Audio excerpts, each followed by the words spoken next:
ওপরে ছিল নিখোঁজ ক্রুকে খোঁজার অভিনয়, আর আড়ালে নাকি চুরির চেষ্টা।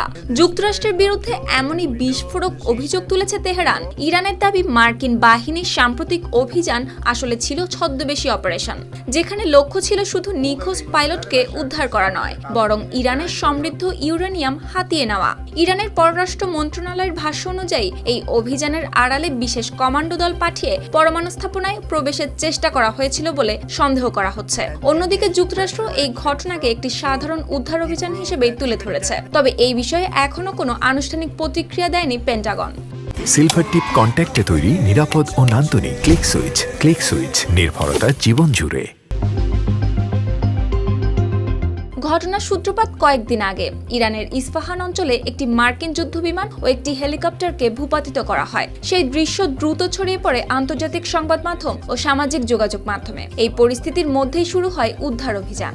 ট্রাম্প এই মিশনকে একটি সাহসী উদ্ধার অভিযান হিসেবে তুলে ধরেন, কিন্তু ইরান বলছে পরমাণু সক্ষমতায় আঘাত হানা এবং গুরুত্বপূর্ণ সম্পদ সরিয়ে নেওয়াই ছিল আমেরিকার উদ্দেশ্য। সুপ্তি রায়, RTV।